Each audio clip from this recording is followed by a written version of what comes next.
کہ مالدار فقیروں پہ خرچ کرے. پھر اللہ تعالیٰ نے فقیروں کو ترغیب دیا کہ تم بھی جتنی وسعت ہو خرچ کیا کرو. میرے نبی نے ترغیب دی سبق درہم مئۃ الف درہم، 1 روپیہ اللہ کے نام پہ خرچ کرنا 1,00,000 روپیہ خرچ کرنے سے بڑھ گیا. تو صحابہ نے عرض کی وہ کیسے بڑھ گیا؟ تو آپ نے کہا ایک آدمی کے پاس 2 روپے، ایک آدمی کے پاس کروڑوں روپے. جس کے پاس 2 روپے تھے اس نے 1 روپیہ اللہ کے نام پہ دے دیا، اور جس کے پاس کروڑوں تھے اس نے 1,00,000 دیا. جس نے 2 میں سے 1 دیا اس نے اپنے مال کا آدھا حصہ دیا. جس نے 1,00,000 دیا اس نے اپنے مال کا کوئی 1000واں حصہ دیا. جب تولا جائے گا تو 1 روپے کا وزن 1,00,000 سے بڑھ جائے گا.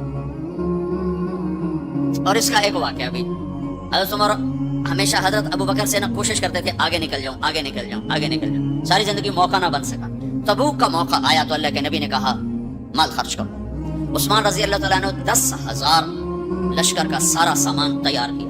ان کی سواریاں، ان کا راشن کے لیے تھیلوں کو بند کرنے کے لیے دھاگے تک اپنے گھر سے دیے، اور 300 دینار اوپر دیے.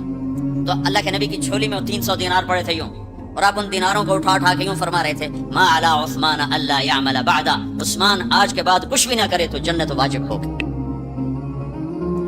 تو عمر کہنے لگے آج میں ابو بکر کو کاٹ سکتا ہوں، آج میں اس سے آگے نکل سکتا ہوں کہ وہ آج کل غریب ہے، میں مالدار ہوں، تو وہ تھوڑا لائے گا میں زیادہ لاؤں گا تو میں بڑھ جاؤں گا. لہٰذا انہوں نے اپنے مال کا آدھا حصہ، آدھا گھر میں رکھا اور آدھا لے کر آئے. ابو بکر نے جھاڑو پھیر دیا، جو کچھ تھا وہ سارا سمیٹ کے لے آئے.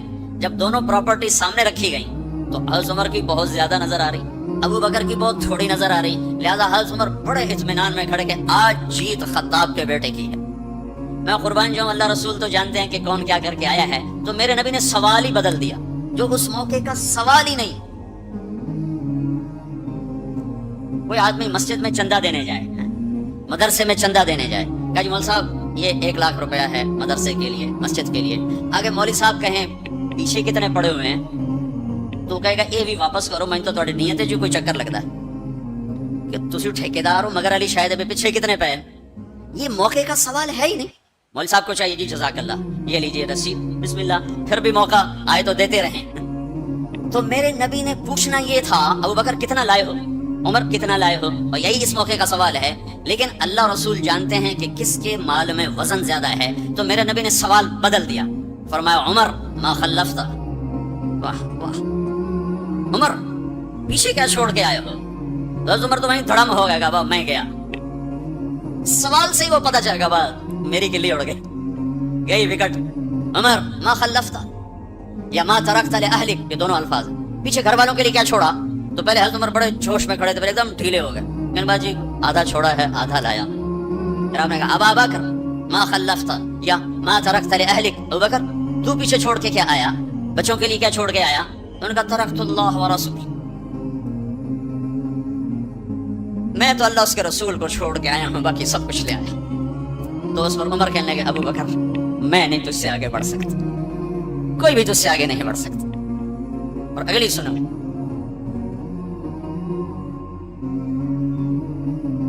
اپنے کپڑے بھی دے دیے اور ایک ٹاٹ تھا وہ پہن کر اس کو کانٹوں سے سی لیا.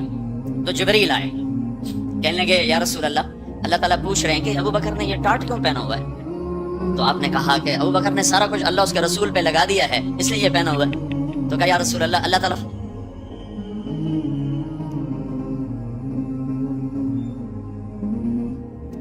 تعالیٰ فرما رہے ہیں ابو بکر سے پوچھو مجھ سے راضی تو ہے، مجھ سے راضی تو ہے، اس فخر میں مجھ سے راضی ہے. میں تو اتنا سفر کر کے آیا ہوں، حالانکہ ابھی 4 دن پہلے میں 12 ملکوں کا 10 ملکوں کا سفر کر کے آؤں، ساری ہڈیوں میں درد ہے. میں اس لیے آیا ہوں کہ چلو کوئی بخشش کا بہانہ مل جائے، کوئی بخشش کا بہانہ مل جائے، اللہ راضی ہو جائے. آپ سارے اس لیے حج پہ جا رہے ہو کہ اللہ راضی ہو جائے. جو سارے جہان سے کہتے ہیں مجھے راضی کرو، وہ کہہ رہا ہے ابو بکر سے پوچھو مجھ سے راضی تو ہے. تو آپ نے کہا ابو بکر تیرا رب تجھے سلام بھی کہہ رہا ہے اور پوچھ رہا ہے کہ راضی ہو. تو ابو بکر کی چیخیں نکلی، میں اپنے رب سے راضی، میں اپنے رب سے راضی، میں اپنے رب سے راضی. میرے بھائیو بہنوں، زندگی ایسے گزار کے مرو کہ اللہ کو ملے تو اللہ خوش ہو کے مل رہا، ایسے نہ مرو کہ اللہ کی بارگاہ میں پیش کیے جا رہے ہوں مجرم بن کر، قیدی بن کر. تو اللہ اس کے رسول نے مال لگانے پر زور دیا. اللہ چاہتا تو سب کو مال دے دیتا، کسی کو فقیر کسی کو مالدار. مالدار کا شکر کا امتحان لیا، فقیر کے صبر کا امتحان لیا. اللہ فقیر کا صبر دیکھے گا، مالدار کا شکر دیکھے گا. اور جب مالدار لوگ زکات نہیں دیتے تو پھر عزتیں نیلام ہوتی ہیں. جب سب کچھ اپنے اوپر لگانے کا ذوق بن جاتا ہے اور اپنے ہی بڑے بڑے زیور، کپڑے، گھر، گاڑیاں. یہ بھی لاہور کا واقعہ ہے. بیگم صاحب ڈرائیور کے ساتھ گئی ہیں اور واپسی پہ کہہ رہی ہیں اسلم ڈرائیور آج میری بڑی اچھی قسمت، وہ ساڑی میں نے لی تو میں سمجھ رہی تھی 1 لاکھ کی ہے، وہ تو مجھے 75,000 میں مل گئی، بڑی سستی مل گئی. خوش ہو کے ڈرائیور کو بتا رہی. تیسرے دن ڈرائیور کے بیٹے کا بازو ٹوٹ گیا. وہ آ کر کہتا ہے صاحب جی میری تنخواہ میں تو اس کا علاج ہو نہیں سکتا، تو مہربانی کر کے کچھ میری مدد کر دیں، اس کا علاج ہو جائے. تو صاحب کہتے ہیں اسلم تمہیں پتا تو آج کل کاروبار بڑا مندہ ہے، تو میرے پاس تو گنجائش نہیں، میرا ایک ڈاکٹر دوست ہے میں اسے فون کر دیتا ہوں، وہ تمہاری مدد کر دے گا. جب اس طرح ہوتا ہے تو پھر ڈاکے، چوریاں، قتل و غارت شروع ہوتے ہیں. جب اس طرح ہوتا ہے تو مالداروں میں تکبر پیدا ہوتا ہے اور غریبوں میں ظلم پیدا ہوتا ہے. تو زکات ایک بہت بڑا عمل ہے. 2.5% تو فرض ہے اور زکات دینے والا سخی نہیں اللہ کی بارگاہ. ہاں بخیل بھی نہیں، سخی بھی نہیں ہے، بخیل بھی نہیں. یعنی وہ بخل کے ملک سے نکل آیا ہے اور سخاوت کے ملک میں انٹری نہیں ہوئی. 2.5 روپے پہ 1 پیسہ بھی اوپر خرچ کرے گا تو اب سخیوں میں آ گیا. پھر جتنا بڑھتا جائے گا اتنا آگے بڑھتا جائے گا. اور اللہ نے فرمایا مجھے میری عزت کی قسم جنت الفردوس میں بخیل داخل نہیں ہو سکتا. اور اللہ شیطان کہتا ہے کہ مجھے عبادت والے، عبادت گزار بخیل سے کبھی ڈر نہیں لگا کہ اس کا بخل اسے ضرور جہنم میں پھینکے گا. نافرمان سخی سے ہر وقت ڈرتا رہتا ہوں کہ اس کی سخاوت کب اسے جنت میں پہنچا دے. آپ نے سامری کا نام تو سنا ہوا ہے، قرآن میں بھی ہے، جس نے موسیٰ علیہ السلام کی قوم کو گائے کے بچے کی پوجا پہ لگا دیا، بچڑے کی. اللہ نے کہا سب کو قتل کرو، سارے پکڑے گئے، قتل کیے گئے. سامری بھی آ گیا. موسیٰ علیہ السلام نے کہا قتل کرو، جبریل آ گیا. موسیٰ اللہ تعالیٰ کہہ رہے ہیں اسے قتل نہ کرو، یہ اپنی موت آپ مرے گا. تو موسیٰ علیہ السلام کہنے لگے جو سارے کفر کا سبب بنا اسی کو چھوڑ رہے ہیں. تو اللہ تعالیٰ نے کہا سخی ہے، سخی کو قتل کرنا مجھے اچھا نہیں لگتا، چھوڑ دو، اپنی موت آپ مر جائے گا. کافر کو سخاوت قتل سے بچا گئی. جب ایمان والا کوئی مرد عورت سخی ہوگا تو اللہ کی بارگاہ میں کیسے اونچے مرتبے لے کر جائے. تو اپنے اوپر خرچ کرو وسعت کے مطابق. اللہ نے روکا نہیں ہے، منع نہیں کیا ہے، منع نہیں کیا ہے، لیکن غریب کو بھی یاد کرو. زکات کو فرض قرار دیا اور آپ نے فرمایا جس نے مزدور سے کام لیا اور اس کو مزدوری نہ دی. یہ تمہارے کراچی میں ہر وقت ہو رہا ہے، ہر جگہ ہو رہا ہے. جتنا بڑا کوئی طاقتور ہے اتنا وہ اپنے نوکروں پر ظالم بھی ہے، جابر بھی ہے اور ان کے حقوق بھی مارتا ہے، جو فریاد ہی نہیں کر سکتے. میرا پنجاب کا زمیندارہ ماحول سارا ایسا ہی. تو آپ نے فرمایا جس نے مزدور سے کام لیا اور اسے موقع پہ تنخواہ نہ دی اور اس کے پیسے مار لیے تو اس مزدور کا قیامت کے دن میں وکیل بنوں گا، میں اس کا کیس لڑوں گا. اور جس کا کیس میرے نبی نے لے لیا پھر اگلا کوئی بچ کے جا سکتا ہے کہ؟ اب مزدور کا پسینہ خشک ہونے سے پہلے اس کے ہاتھ میں پیسے پکڑا دو. مزدور سے فرمایا، یہ دونوں طرف کا خوبصورت، کیا متین خوبصورت ہے کہ جو اپنے نوکر کی، جو اپنے مالک کی نوکری بھی پوری دیانتداری سے کرے اور اللہ کی بندگی بھی دیانتداری سے کرے تو اسے ہر کام پہ دگنا اجر ملے گا، دگنا. یعنی میں 1 نماز پڑھتا ہوں میری 10 ہیں، اس کی 20 ہوں گی. میں 1 روزہ رکھتا ہوں میرا 1 ہے، اس کے 2 ہوں گے. میں 1 قرآن ختم کرتا ہوں میرا 1 ہے، اس کے 2 ہوں گے. ایک طرف اپنے مالک کے ساتھ دیانتداری سے نوکری کر رہا ہے اور ایک طرف اپنے اللہ کے ساتھ دیانتداری سے بندگی کر رہا ہے، دگنا اجر ہو جائے گا. تو مال خرچ کرنا یہ تیسری بنیاد. چوتھی بنیاد ہے روزہ. لا الہ الا اللہ یہ کلمہ تعارف ہے، کلمہ معرفت ہے. نماز اس تعارف کو محبت میں بدلنے کا ذریعہ ہے. زکات لا الہ الا اللہ یہ تعارف ہے. نماز یہ تعلق پیدا کرتی ہے، زکات یہ محبت پیدا کرتی ہے اور روزہ یہ عشق پیدا کرتا ہے. یہ یوں ترتیب چلی ایسے. ایک دم حج پہ ہم چڑھ جاتے ہیں، یہ پچھلی سیڑھیاں طے نہیں کرتے، جیسے جاتے ہیں ویسے واپس آ جاتے ہیں. تو لا الہ الا اللہ محمد رسول اللہ یہ تعارف کا کلمہ ہے. تعارف ہو رہا ہے، پہچان ہو رہی. جیسے میرا باپ کا ایک تعارف ہو رہا ہے، چہروں سے ہم پہچان رہے ہیں ایک دوسرے کو، کسی کو ہم نام سے پہچانیں گے، پھر ملتے رہیں گے تو تعلق بن جائے گا، ایک دوسرے پر خرچ کریں گے تو وہ محبت بن جائے گی. تو لا الہ الا اللہ محمد رسول اللہ یہ کلمہ معرفت ہے، پہچان. نماز اس معرفت کو تعلق میں بدلتی ہے اور پھر زکات اس تعلق کو محبت میں بدلتی ہے. پھر محبت کو آگے پروان چڑھا کے عشق تک پہنچانا ہے تو اس کے لیے بھوکا پیاسا رہنا اس کا لازمی امر ہے. تو اس کے لیے روزہ رکھا گیا کہ روزے رکھ، اللہ کے لیے بھوکا بھی رہے اور پیاسا بھی رہے. اب یہ بھوک اور پیاس مل کر اس کے اندر ایک عشق کی آگ لگاتی ہے. پھر یہ عشق مجبور کرتا ہے کہ محبوب کو دیکھوں تو صحیح, اس کا دیدار تو کروں, اور نہیں تو اس کے گھر کا دیدار کروں, کہیں تو نظر آئے, کہیں تو کوئی آثار دیکھوں. تو پھر اس کے لیے بلایا گیا کہ اب آؤ والہانہ عاشقانہ مجنونانہ. چونکہ جو عاشق ہوتا ہے وہ زیب و زینت سے بے نیاز ہوتا ہے, وہ تو دیوانوں کی طرح آتا ہے. لہٰذا کہا بھائی دیوانوں کی شکل بناؤ, ٹوپی اتار دو, خوشبو پھینک دو, کنگھی پھینک دو, کفن پہن لو, جوتا بھی ایسا ہو کہ صرف تمہیں گرمی سے بچائے, سردی سے بچائے, اور آؤ میرے گھر کی طرف. کراچی میں کہا تضرعا و خفیہ, مجھے یاد کرنا تو آہستہ آہستہ شور نہ مچایا کرو. اور جب بیت اللہ میں بلایا قال عجب فج, شور مچاتے ہوئے, کہ دیوانے شور مچاتے ہوئے پہچانے جاتے کہ دیوانہ ہے, بڑا سنجیدہ ہوتا ہے, بڑا عقل مند ہے. نہیں, وہاں عاشق بن کے جانا ہے. عاشق ہوں میں عشق کما میں, یہ میری زبان کی شاعری ہے, تمہیں مزہ آئے نہ آئے مجھے مزہ لینے دو. عاشق ہوں میں عشق کما میں, دل رکھیں وانگ پہاڑاں ہو, سہ سہ بدیاں ہزار غلامیں, کر جانے باغ بہاراں ہو. منصور جے چک سولی دیتے, جڑے واقف کل اسراراں ہو. سجدیں سر چائیں نبا ہو, توڑے کافر کہن ہزاراں ہو. عاشق سوئی حقیقی جیڑا قتل معشوق دے مننے, سر نو جوڑے تے مکھ نہ موڑے, بمیں 100 تلواراں کھنے. سچا عشق حسین علی دبا ہو, سر دتے تے روز نہ بھنے. یہ حج ہے, یہ حج ہے. اب الحب ان یخفا وقد کم کتمتہ فاصبح عندی قد اناخ وطنبا. یہ ایک لڑکی بیت اللہ کا طواف کر رہی تھی اور یہ شعر پڑھ رہی تھی.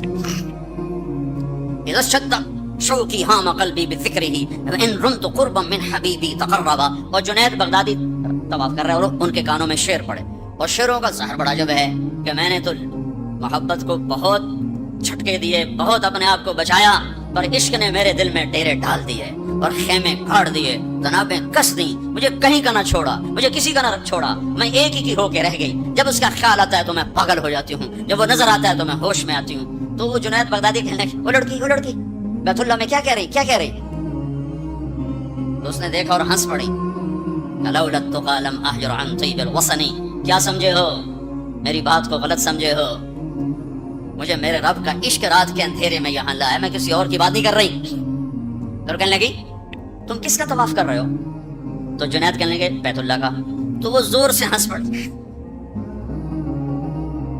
اور یوں آسمان کو دیکھا, کہنے لگی واہ میرے رب, تیرے بھی کیسے دیوانے بندے ہیں جو تجھے چھوڑ کے پتھروں کا طواف کرتے ہیں, جو تجھے چھوڑ کے پتھروں کا طواف کرتے ہیں. جنید فرماتے میں تو بے ہوش ہو کے گر گیا, جب ہوش آیا تو وہ بچی جا چکی تھی. تو لا الہ الا اللہ محمد رسول اللہ پہ محنت تعارف, نماز پہ محنت تعلق, مال کا خرچ کرنا محبت, روزے رکھنا عشق, اور حج پھر وصال ہے, ملاپ ہے, ملاقات ہے. دیکھو نا, کوئی عبادت کی شکل ہی نہیں ہے. ایک آدمی ننگے سر ہے, 2 چادریں پہنی ہوئی ہیں, اور بیت اللہ میں چکر لگا رہا ہے. بھائی کیا کر رہے ہو, کیا کر رہے ہو.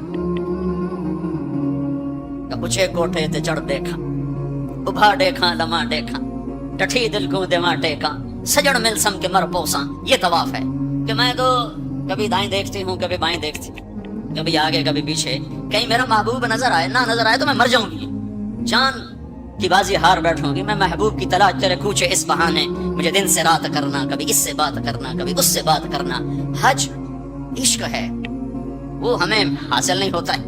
لہذا تھوڑی سی تکلیف آتی. عثمان جی پیسے اتنے لائے نہیں تھے, حقیقی تاجے 9.5, کیونکہ وہ تو کھانے پینے کا پروگرام ہے, کھابا پروگرام ہے, یا بوفے مجھے یاد نہیں آ رہا, بوفے ٹھنڈا ملا ہے. اس کے تو تصور میں ہی نہیں ہے کہ میں کسے ڈھونڈنے آیا ہوں. ایسا تو نہیں حسین بچوں سمیت نیزوں پہ چڑھ گئے تھے. ایک بول کے ساری نسل بچا سکتے. کون سی نسل؟ اہل البیت. کون سی نسل؟ آل الرسول. کون سی نسل؟ کائنات کی پاکیزہ ترین نسل. ایک بول پہ وہ اپنی بچا سکتے, اور جنت کا بھی کوئی نقصان نہ تھا. نہیں, اللہ پہ سودا نہیں ہو سکتا. کاٹ دو. تمہارا تاجر جھوٹ بولنے کو تیار, جھوٹ چھوڑنے کو تیار نہیں, سود چھوڑنے کو تیار نہیں. کتنے بڑے تاجروں نے میرے ساتھ متھا مارا کہ سود کے بغیر تجارت چلا کے دکھاؤ. سود کے بغیر تجارت کیسے چلے گی؟ کہ اللہ مطلب اللہ کو مقصود نہیں بنایا. اللہ کو ڈھونڈنا پانا اور اللہ کی طلب زندگی کا مقصد نہیں بنایا. یہی دھوکے کے گھر اور مچھر کے پر اور مکڑی کے جالے کی دوڑ ہے. اسی کو عزت سمجھا, اسی کو بڑائی سمجھا, اسی کو بلندی سمجھا, اسی کو معراج سمجھا. آج آنکھ بند ہوگی تو پتہ چلے گا کہ میں تو کسی بہت بڑے دھوکے کا شکار ہو کے آیا ہوں. اس لیے قیامت کا دن کو یوم التغابن بھی کہتے ہیں. تغابن کے نام پر سورت اتری ہے کہ اس دن لوگوں کو پتہ چلے گا ہائے ہائے دھوکے میں رہ گئے, ذالک یوم التغابن، یہ ہے جس دن دھوکہ کھلے گا کہ ہم تو دھوکے میں رہ گئے۔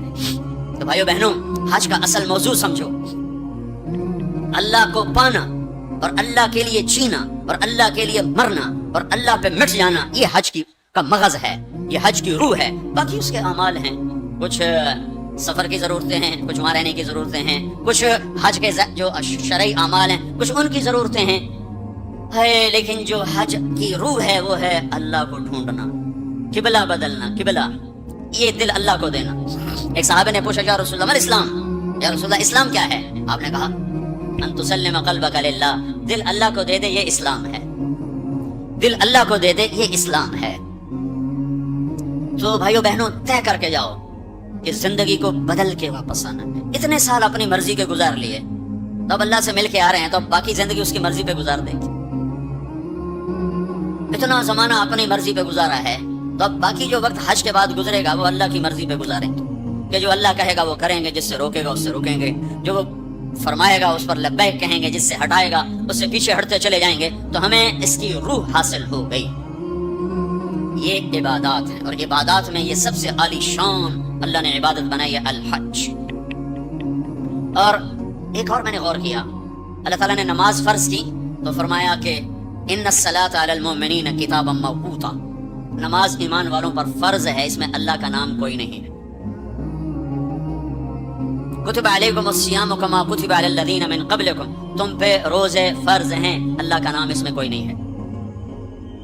من شہد منکم الشہر فلیصم، رمضان کا چاند دیکھو تو روزہ رکھو، اس میں اللہ کا نام کوئی نہیں ہے۔